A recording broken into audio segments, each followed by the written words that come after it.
신바람 사연 아파트. 오늘의 사연 시작하겠습니다. 안녕하세요. 저는 올해로 38살인 여자입니다. 제가 결혼 1년도 안 돼서 이혼하게 된 이야기를 하러 찾아왔네요. 이혼한 게 뭐가 자랑이라서 이런데 이야기까지 쓰냐고 하실 분들도 분명 계실 거라 생각됩니다. 제가 이혼한 지도 벌써 3년이라는 시간이 지났어요. 이제 와서 이야기를 하는 이유는 얼마 전에 마음씨 곱게 먹지 못한 시댁이 어떻게 되었는지 제 두 눈으로 똑똑하게 보고 왔거든요. 뿌린 대로 거둔다더니 욕심부리던 전 시댁이랑 전 남편 꼴을 보니 속이 너무나 후련했네요. 이렇게 그동안은 어디 가서 제 이야기를 한 적 없는데 오늘만큼은 제 이야기를 해볼까 합니다. 제가 33 때 남편을 처음 만났었고 1년을 연애 후에 결혼을 하게 되었습니다. 결혼하는데 나이가 이르다고 할 수 있는 나이는 아니었어요.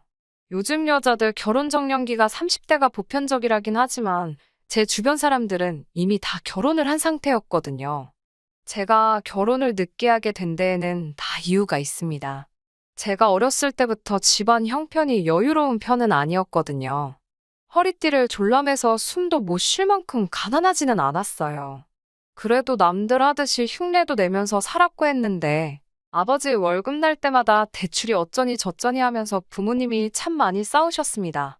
그런 모습을 보고 자라서 그런가 저한테는 빚이 생기는 게 무슨 큰 죄를 짓는 것 마냥 죄책감이 다 들더라고요. 제가 어느 정도 마음의 위안을 찾을 때까지는 안 쓰고 쥐고만 있더라도 돈을 가지고 있는 게 최선이라고 생각했습니다. 그렇다 보니 취직에 성공 후 사회생활을 시작하면서 제가 정해놓은 액수에 도달할 때까지는 주변에 다른 것도 보지 않고 돈 모으는 데만 집중해서 살았던 것 같아요. 그렇게 있다 보니 가깝게 지내던 직장 동료들부터 제 학창시절 친구들까지 하나씩 결혼을 해서 각자 가정을 꾸리기 시작했어요. 그리고 그 당시에 마지막 남아있던 친구 한 명까지 보내고 나니 그제서야 저도 결혼을 해야겠다 하는 생각을 갖게 되었나 봅니다. 내가 허전해서 나도 어서 빨리 결혼해야겠다 하는 마음을 가진 게 처음에는 제 잘못이겠지요. 그때 미리 알았더라면 좋았겠지만 지난 일인데 어쩔 수 없지 않겠어요. 남편은 당시에 저랑 비슷한 수준의 회사를 다니는 보통의 평범한 직장인이었어요. 나이는 저랑 같은 나이로 동갑내기 커플이었습니다.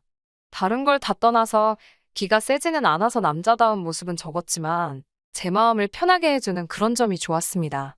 1년 정도 비교적 짧은 기간을 연애했지만 이 사람이라면 결혼해도 좋겠다 하는 확신을 주는 사람이었어요. 두 사람 사이에 결혼 이야기가 오고 가기 시작하면서 남편이 모아놓은 돈이 저보다 적다는 사실을 알게 되었습니다. 제가 당시 9년 가까이 회사 생활하면서 모아놓은 돈이 3억이었어요. 갖고 싶은 거 먹고 싶은 거 참아가며 한 달에 250에서 300 사이로 꼬박 저금해서 모아놓은 돈입니다. 남편이 저보다 돈을 많이 모았을 거라곤 당연히 생각하지 않았어요. 제가 그 돈을 어떻게 모았는지는 세상 그 누구보다 제 자신이 잘 알고 있었으니까요. 정말 먹을 거 안 먹고 쓸 돈 안 쓰고 악착같이 모았던 돈이니 당연히 그럴 수밖에 없다고 생각합니다. 게다가 남편은 저처럼 대학 졸업 후 바로 취직한 것도 아니고 군대도 다녀왔어야 했고 취직하는데도 준비가 더 필요했으니 경력만 따져도 저보다 짧았으니까요. 그렇다고 남편이 돈을 펑펑 쓰는 스타일은 아니었어요. 어느 정도 착실한 면도 있고 저축하는 습관이 있는 건 연애하면서도 알고 있었지요. 남편이 저랑 동갑이었지만 저보다 경력은 짧았는데 남자가 5년 일해서 1억을 모아놓았으면 그것도 굉장히 잘 모아놓은 거라 생각했지요. 저도 남편도 둘 다 저축하는 습관이 있으니 아무래도 그게 가장 결혼을 결정하는 데 있어서 큰 부분을 차지했던 것 같았습니다. 남이 돈 빌려다 쓰는 거 무서운 줄 알고 그런 것들이 저랑 잘 맞는다고 생각했지요. 그런데 남편이 하루는 좋은 소식이 있다면서 싱글벙글해 하면서 말을 건넸어요. 남편이 집에, 그러니까 시부모님께 우리 결혼에 대해서 이것저것 이야기해봤다고요. 시부모님은 일단 제가 돈을 많이 모아놓은 것에서 엄청 놀라워하셨다고 하더라고요. 그리고 그러면서 남편에게 제안을 하나 해오셨다고 해요. 세상이 암만 변했다지만 남자가 집해가는 게 맞는 거 아니겠냐면서 집 한 채는 못 해주더라도 제가 가져오는 만큼은 맞춰주고 싶다고 하셨다는 거예요. 결론적으로는 저희 결혼하는데 돈을 보태주시겠다는 이야기였지요. 듣던 중 반가운 좋은 소식이기는 했지만 제 반응은 솔직히 뜨뜻미지근했어요. 그도 그럴 게 남편과 그동안 연애하면서 가족에 대한 이야기를 몇 번 나눈 적이 있었거든요. 일단 저는 말씀드린 대로 저희 집 형편이 제가 돈을 모으는 것과는 다르게 여전히 좋지는 않았습니다. 하지만 시댁 형편도 별반 다를 것 없는 상황으로 알고 있었거든요. 시댁은 사업으로 음식점을 하고 있었어요. 그런데 뭐 메뉴도 요즘 사람들 이목을 끌만한 그런 메뉴는 아니었고 장사도 별로 잘 안 되는 걸로 말을 했습니다. 요즘 트렌드에 맞게 인테리어도 바꾸고 메뉴도 추가하고 뺄 건 빼고 해야 한다고 몇 번을 말씀드렸는데 두 분 프라이드 때문에 받아들여지지 않았다대요. 시부모님이 그 식당을 한 자리에서 엄청 오래 하셨다고 해요. 그래도 왕년에는 줄 서 있는 게 끝이 안 보일 정도로 인기가 많았던 맛집이라고 하더라고요. 그나마 그때는 돈을 쓸 시간이 없어서 모을 수밖에 없다고 할 정도로 엄청 벌었었다고. 그래서 시부모님이 가게와 음식에 대한 자부심이 엄청 강하시다고요. 그런데 그거야 그때 그 시절 이야기고 지금은 경쟁도 워낙 세지고 그러다 보니 그냥 몇 명 단골 장사하는 것 외에는 파리만 날리고 있다는 걸로 알고 있었거든요. 암만 왕년에 잘 나갔던 가게라고 해도 지금 그 정도면 돈이 넉넉한 상황이 아닐 것 같은데 솔직히 큰 믿음이 가지는 않았네요. 당시 남편이 모아놓은 돈하고 제 돈의 차익만 계산해봐도 2억이라는 큰 액수였는데 그냥 해주시기에는 그 금액이 결코 적은 돈이 아니잖아요. 좋은 소식이기는 했지만 저도 집에서 지원받는 거 하나 없는 상황인데 큰 기대는 안 하기로 했었습니다. 그런데 아니나 다를까 역시나 그걸 돈으로 주신다는 소리가 아니었네요. 결혼 준비하면서 시어머니와 남편 같이 해서 식사를 하게 되는 자리가 있었어요. 남편한테 들은 말이 있었으니 일단 돈을 해주시기로 하셨다는 말을 들었다고 감사하다는 말을 제가 먼저 꺼내게 되었습니다. 그런데 시모가 마치 제가 말을 잘 꺼냈다 하는 듯한 느낌으로 입을 여시더라고요. 처음 했던 말과는 다르게 그게 돈이 어디 묶여 있어서 당장 돈을 해주기는 힘들 것 같다고 하시더라고요. 애초에 저는 시댁에 기대를 했던 것도 아니었고 남편이 모아놓은 돈이 저에 비해서 적기는 했지만 돈을 착실하게 모으는 습관 하나만 보기로 했던 터라 그 돈을 안 해주신다 하더라도 그 결정이 달라지거나 하는 정도는 아니었습니다. 그래서 어머님께는 그런 건 걱정 안 하셔도 된다고 했는데 그게 아니라고 하시면서 자기가 돈은 꼭 해주려고 한다고 계속 강조하시더라고요. 당신이 꼭 그렇게 하겠다는 몇 가지 이유를 대는데 사실 제 귀에는 썩 와닿지 않았어요. 여자가 돈을 더 해와서 아들 장가를 보내면 아들이 괜히 기죽어서 여자한테 휘둘려 살게 될 텐데 그 꼴은 보고 싶지 않으시다고요. 조금 거슬리긴 했지만 말씀 중이시니 딱히 말을 끊지 않았어요. 어머님이 돈이 묶여있는 와중에 어떻게든 방법을 찾아보다가 생각이 났는데 하시면서 어차피 저희가 결혼하면 살 집이 있어야 하지 않겠냐면서 지금 살고 계시는 집에 저희가 들어가서 살려고 하시는 겁니다. 이게 합가 이야기였으면 그 자리에서 대본에 거절을 했을 거예요. 그런데 어머님 말씀이 저희가 결혼하면서 집은 증여를 해주고 저희 돈을 가지고 당신들은 새로 살 집을 구하신다는 말이었지요. 어차피 이제 둘만 사는데 큰 집이 뭐가 필요하겠냐며? 적당히 가게 출퇴근하기 좋은 곳으로 해서 전세든 뭐든 해서 살면 되시겠다고요. 사실 그렇게까지 해주실 거라고는 기대도 안 했어요. 안 그래도 저와 남편이 모아놓은 돈만 가지고는 서울에 집을 구하려면 대출은 필수적인 상황이었는데 말씀드린 대로 저는 그게 얼마나 소액일지라도 빚지고 사는 건 정말 견딜 수가 없었거든요. 그런데 그렇게까지 해주신다니 제 입장에선 거절할 이유도 없었지요. 그렇게 집 문제가 해결되니 결혼식 준비가 일사천리로 진행이 되었습니다. 그런데 결혼식이 코앞까지 다가왔는데도 어머님 아버님이 이사를 갔다 집이 비었다 하는 소식이 들려오지 않았어요. 오래 지내신 집이다 보니 세월의 흔적도 있고 해서 저는 저희가 입주하기 전에 필요한 데가 있으면 싹 다 고쳐놓으면 좋겠다는 생각을 했거든요. 그런데 결혼식 날짜는 코앞으로 다가오고 있는데 아직도 집을 안 구해나가셨다니 답답해서 결국 하는 수 없이 제가 직접 진행 상황이 어떻게 되느냐고 물어볼 수밖에 없었습니다. 그런데 어머님은 그걸 제 탓을 하더라고요. 너가 돈을 아직 안 줬는데 어떻게 집을 구하겠냐고 하는 겁니다. 어머님한테 어차피 그 돈을 쥐고 있는 사람이 저인데 그게 제 통장에서 어머님 통장으로 넘어가는 게 뭐가 중요하냐고 했어요. 일단 집을 먼저 구하시라고. 그러면 잔금 치러야 할 때 제가 같이 있으면 되는 거 아니냐 했습니다. 제가 조금 그런 면도 있긴 하지만 돈에 있어서만큼은 가족도 믿으면 안 되는 거라 배웠어요. 부모 돈, 형제 돈, 자식 돈 싹 털어먹는다는 뉴스 기사가 종종 보이는 요즘 세상인데 피 한 방울 안 섞이고 사실상 몇 번 겪어보지도 못한 시어머니한테 제가 평생을 모아온 돈을 입금할 수는 없는 노릇이잖아요. 집이 확실하게 남편한테 증여가 돼서 명의를 저희 명의로 돌려놓기 전까지는 저도 그 돈을 아무리 상황이 그렇다 할지라도 드릴 용의는 없었습니다. 어머님은 그 말을 듣더니 나는 너네를 위해서 살던 집도 넘겨주는데 너무 가족 간의 믿음이 부족한 거 아니냐고 하셨지만 저는 돈에 있어서만큼은 단호했어요. 게다가 어머님이 저희한테 물려주실 아파트가 당시 시세가 딱 5억이었어요. 금매로 나오면 4억 중후반 매물도 있었고요. 따지고 본다면 집을 고치는 비용에 가정가구도 새로 다 장만을 해야 하니 엄밀히 말하면 여전히 제가 훨씬 더 많은 돈을 해가는 거나 마찬가지였지요. 그렇게 설명을 드리니 어머님이 알겠다고는 대답하셨는데 그때 약간 느낌이 쎄한 게 있었습니다. 아니나 다를까 결혼식이 임박해왔는데도 어머님 아버님은 여전히 그 집에서 지내고 계셨지요. 결혼식 직전에 같은 미용실로 예약을 했거든요. 머리하고 화장하면서 한바탕 싸울까 했는데 친정 부모님도 자리에 계셨어서 그냥 참았어요. 시부모님이 여태까지 집을 안 구하신 이유가 따로 있는 게 아니고 그때 저랑 이야기한 뒤로 여기저기 찾아다녀 봤는데 마음에 드는 집이 마땅치 않아서 아직 결정을 내리지 못했다고 하시더라고요. 결혼식 후에 빠른 시일 내로 결정해서 정해준다고 했는데 그 말을 믿은 제가 바보였어요.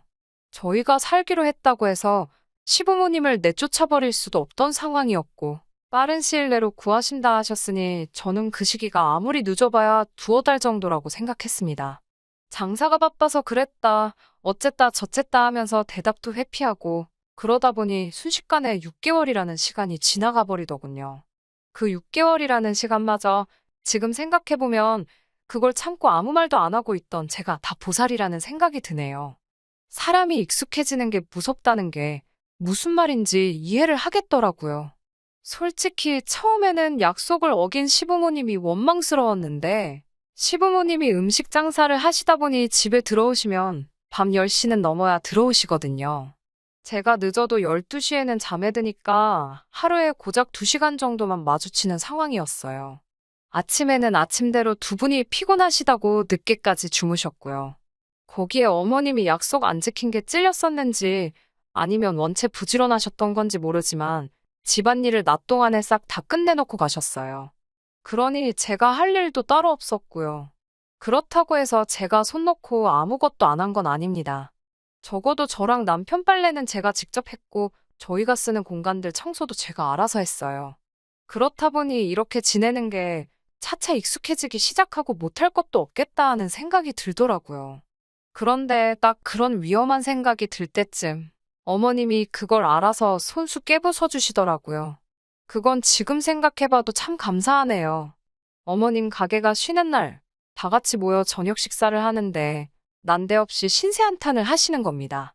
어느 집에 아직도 시부모님하고 신혼 때부터 합가에 사는 집이 있는지는 모르겠지만 어머님이 하는 말이 자기 아는 누구네 집은 며느리가 시부모 모시고 살면서 집안일은 커녕 손에 물도 못 대게 해서 씻지도 못한다더라. 뭐 이런 이야기를 하시는 거예요. 저 들으라고 하는 말씀이셨던 거죠. 약속을 어긴 것까지는 참겠는데 시키지도 않았는데 당신이 스스로 눈치를 봐놓고서는 저 때문에 힘들다 하는 게 어이가 없었던 거죠. 그래서 저도 그냥 밥 먹으면서 대수롭지 않게 받아쳤어요.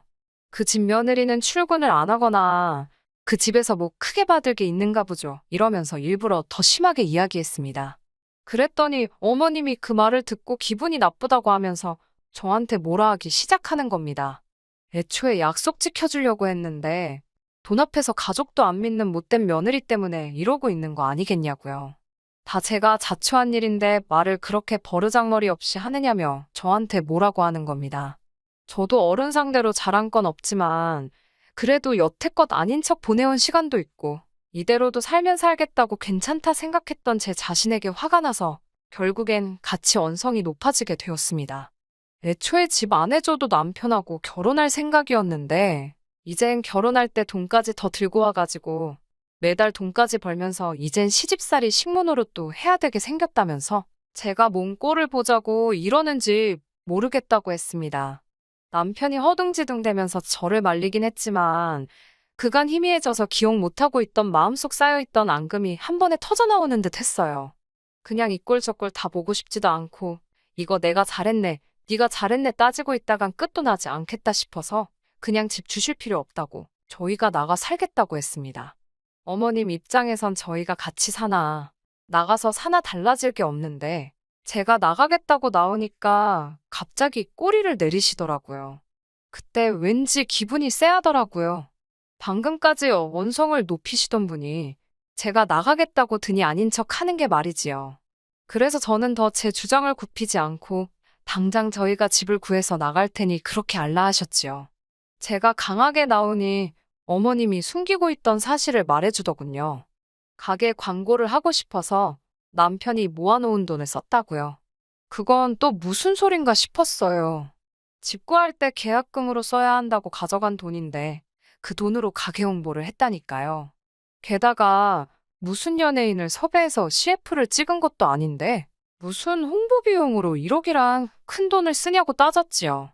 그러니 하는 말이 하는 김에 가게 인테리어도 좀 손보고 시설도 바꾸고 아무튼 돈을 다 써버렸다고 하는 겁니다. 어이가 없어서 당장 그 돈 돌려내라고 했어요. 그랬더니 이번에는 남편이 가세해서 한마디 하더라고요. 저는 부모님이 지가 그렇게 고생해서 번 돈을 그런 허튼 데다가 다 날려먹었으니 저랑 같이 화를 낼 줄 알았는데 남편이 팔이 안으로 굽었는지 부모님 편을 드는 겁니다. 그 돈 자기가 들인 거나 마찬가지라고요. 자기가 생각한 대로 요즘 트렌드 맞춰서 인테리어도 바꾸고 광고도 하고 하면 다시 예전처럼 장사가 잘 될 거라나요. 그러니 시부모님도 그 틈을 놓치지 않고 저한테 당신들이 얼마나 잘 나갔는지 아냐고 왕년에 돈 좀 만지던 시절 이야기를 하시더라고요. 줄이 끝이 안 보일 정도로 서서 기다려 먹던 식당이라고 하면서 그때 매출이 몇 천만 원씩 나왔는데 가게가 그때처럼만 되면 그 1억 원 반년 더 안 걸려서 만들어줄 수 있답니다. 그러면 니들도 회사 다닐 게 아니라 이 집에서 같이 살면서 당신들 도와 식당 일을 도와야 하게 될 거라고요. 가족 사업이니까 인건비는 계산도 안 하고 하는 말인 거죠. 인테리어 바꾸고 그깟 홍보 좀 했다고 뭐 크게 바뀔 게 있나 싶냐고.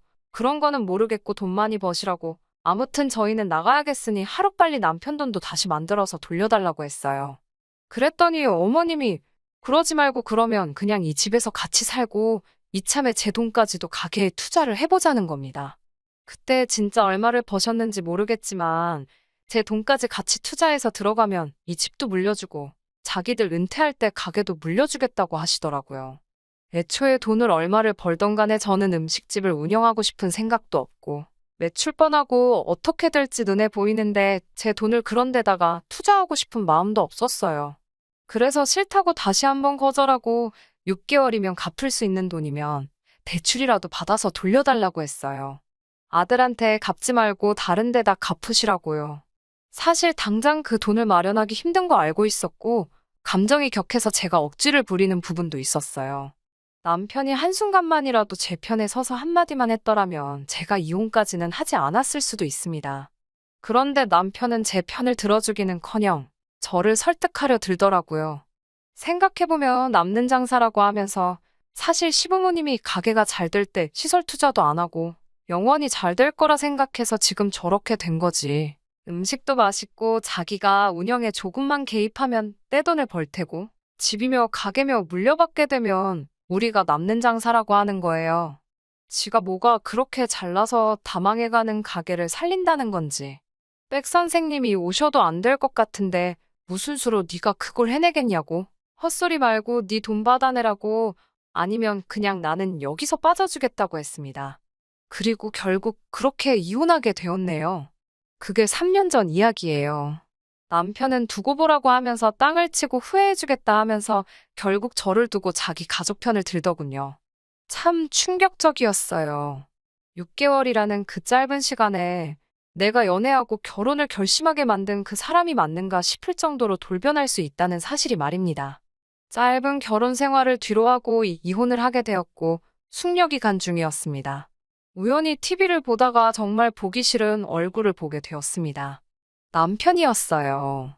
부모님한테 식당을 물려받으려고 회사까지 그만두고 일에 뛰어들었다니 어쨌다니 하면서 인터뷰를 하고 있더라고요. 정보 채널처럼 보이지만 돈만 내면 홍보를 시켜주는 그런 프로그램 있잖아요. 거기에 나와서 그러고 있는 거예요. 그러고 몇 주 정도 또 있고 지내고 있는데 이번엔 전 남편한테 연락이 왔습니다. 가게가 너무 잘 돼서 죽겠다고 하면서 사진을 보내더라고요. 가게에는 사람이 정말 가득 차 있고 정신없이 바빠 보였어요. 그러면서 이번에 저보고 다시 숙이고 들어오면 지난 일은 잊고 다시 같이 살겠다고 자신있게 이야기하더군요.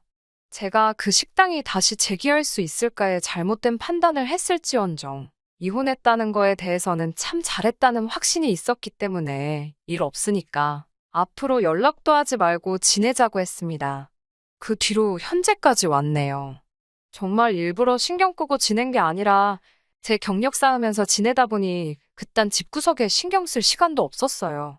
작년부터 해서 저도 다시 결혼을 전제로 새로운 만남을 시작했고요. 대인 게 있으니 그 사람의 됨됨이를 보면서 그 가족들과도 시간을 보내고 있어요. 자기 자식보다는 당연히 제가 덜 이쁘겠지만 다행히도 전시부모 같은 사람들도 아니고 제가 한번 다녀왔다고 해서 이상한 색안경을 끼고 봐주지도 않은 좋은 사람들입니다.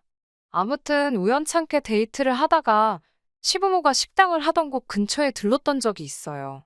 어차피 다 끝난 일 아니겠냐고 재밌겠다고 한번 얼마나 맛있는 걸 팔길래 저 같은 사람을 놓쳤는지 그 사람들 얼굴 좀 보고 싶다며 제 남자친구가 시부모가 하던 그 식당에 손님으로 가보자고 하는 거예요.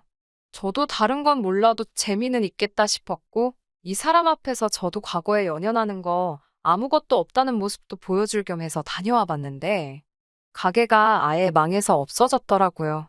옆가게 사장님한테 여기 TV에도 나오고 줄 서서 먹던 데 아니냐고 어떻게 된 거냐고 물어봤지요.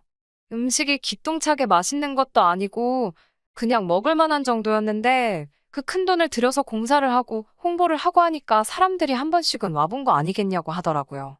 그리고 문제는 그게 다였다고요. 요즘 손님들도 입맛이 귀신 같아서 한 번 먹어보고 아니면 아닌 거 따간다고. 그러니까 반짝 장사 좀 잘 되다가 손님이 끊어져 버렸다고 하더라고요. 그러다가 작년 재작년 때 코로나로 직격탄을 맞으면서 아예 망해버렸다대요. 워낙에 이 동네 자체가 그 당시에 피해도 많이 봤는데 거기는 홍보비에 들어간 돈이 회수가 안 되고 물 들어올 때 노젓는다고 그때 벌었던 돈들도 다 재투자를 했다나 봐요. 그래서 결국 견디지 못하고 가게는 망해 없어져 버리고 말았다네요. 듣자 하니 전 남편은 재취업을 하기에는 경력도 애매하고 나이는 또 많아서 새 직장 구하다가 어디서 아르바이트 같은 거 하면서 돈을 벌고 있다나 봐요. 시부모님은 가게 살려보겠다고 집을 담보로 대출까지 끌어다 쓴 듯 하더라고요. 솔직히 그러면 안 되는데 뿌린 대로 거둔다고 약속까지 어겨가며 남이 돈 노리던 사람들의 말로가 저렇다니. 그게 너무 통쾌하고 속이 시원해서 저도 모르게 사람들 보는 앞에서 망한 가게를 보고 소리내면서 웃을 뻔했네요. 그 여운이 아직도 가시지 않아서 어떻게 보면 제 치부가 될 수도 있는 이혼 경험담이지만 이렇게 여러분들하고 같이 알고 싶어서 사연으로 보내봤습니다. 저도 앞으로 뿌린 대로 거둔다는 말을 깊이 새겨서 저렇게 업보를 되돌려받는 삶을 살지 않도록 조심해야 할 것 같네요. 끝까지 들어주셔서 감사합니다. 오늘의 사연은 여기까지입니다. 구독과 좋아요, 알람 설정 부탁드리고 더 좋은 사연으로 다시 찾아뵙겠습니다. 감사합니다.